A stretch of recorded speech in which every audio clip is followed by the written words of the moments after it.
मंडळी, साधारणतः वेशाकडे बघितलं बऱ्यापैकी लोकांना सांताक्लॉज वाटतो, पण सांताक्लॉज आणि वासुदेव या दोघांच्यातला फरक फार मोठा आहे. तेव्हा नीट जरा लक्ष द्या. या रूपकाला वासुदेव म्हणतात हे बऱ्यापैकी लोकांना माहिती नाही. तुमच्या गावाकडे येतो का वासुदेव? येतो ना? बरं, आल्यानंतर पहिला काय करतो? वासुदेव दारात आल्यावरती पहिला काय करतो? माता माऊली तुम्ही बोला, काय बघतोय? सगळ्यात पहिला आल्यावरती माऊली घोडभर चहा मिळेल का? पहिला शब्द. बरं, चहा घ्यायच्या निमित्तानं घरात आला की मग जुळीतली भगवद्गीता बाहेर, आणि 500 ते 1000ला गड्डा बसल्याशिवाय घर उतरत नाही, दार सोडित नाही. ही सध्याची वस्तुस्थिती आहे मंडळी. पण तुम्हाला आज या कार्यक्रमाच्या निमित्तानं का होईना पण निक्षून सांगायचंय, ठुमकावून सांगायचंय कुठली गोष्ट. वासुदेव हा दानाचा अधिकारी आहे. पूर्वजाच्या नावानं त्याला दान देणं, पैसा असेल, जुना पुराणा कपडा असेल, धान्य असेल, हे घेणं वासुदेवाचा अधिकार. ज्योतिष सांगणं वासुदेवाचा अधिकार नाही. त्यामुळे वासुदेव दारात येऊन जर ज्योतिष सांगायचा प्रयत्न जरी करायला लागला, त्याला निक्षून सांगा. कारण हल्ली वासुदेव म्हणजे व्यवसाय झाला. व्यवसाय झाला, ही परंपरा आहे.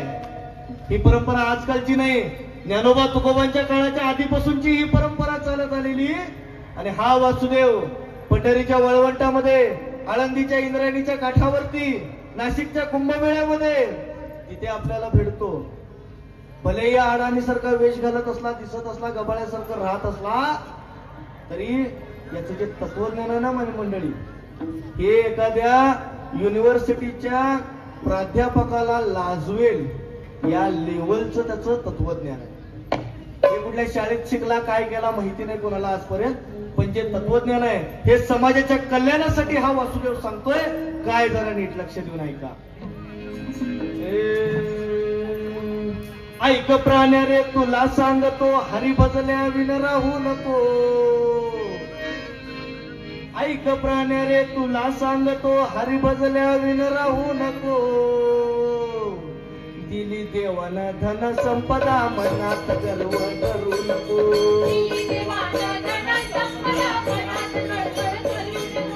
दिली देवानं धन संपदा, मनात गर्व करू नको. जंगलमध्ये बऱ्यापैकी लोक व्यापारी तर आहेत, त्याबरोबर शेतकरी सुद्धा आहे, बरोबर ना? शेतकरी आहेत ना? या शेतकऱ्यांना हा वासुदेव जाता जाता संदेश देतोय कोणता? बळीच्या वंशी जन्म घेतला. बळी म्हणजे शेतकरी कुटुंब. बळीच्या वंशी जन्म घेतला, कुळीचा धंदा सोडू नको. शेतकऱ्यांनी शेती विकल्या आणि या शेती न विकू नये यासाठी हा वासुदेव प्रबोधन करतोय. कारण शेतकरी हा देशाचा अन्नदाता आहे.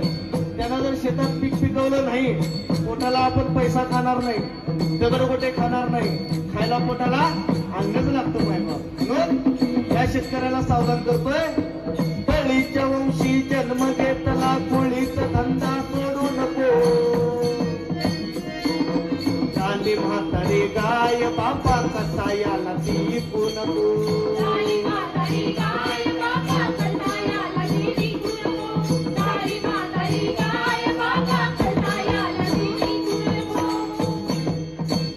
या ठिकाणी तरुण मुलं आणि तरुण मुली या देखील उपस्थित आहेत. त्यांना देखील वासुदेव उपदेश करतोय कोणता? विद्याच्या वंशी जन्म घेतला, विद्याच्या वंशी जन्म घेतला, त्याच्या शेवला चुकू नको. विद्याच्या वंशी जन्म घेतला, त्याच्या शेवला चुकू नको. आईच्या पोटी जन्म घेतला, वाईट वंगाळ बोलू नको.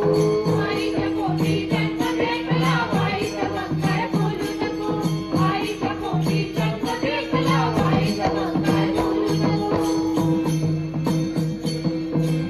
आणि सगळ्यात महत्वाचा आणि शेवटचा उपदेश वासुदेव करतोय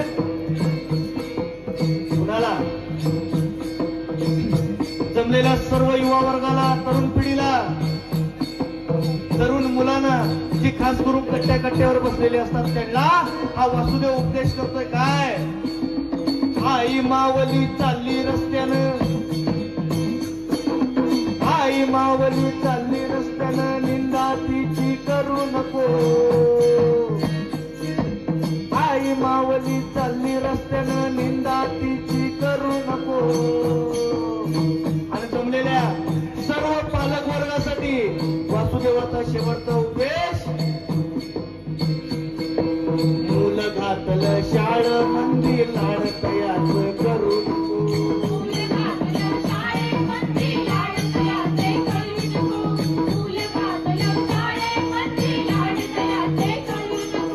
ऐक प्राण्या रे तुला सांगतो, हरिभगल्या विन राहू नको. दिली देवानं धन संपदा, मनात गर्व धरू नको.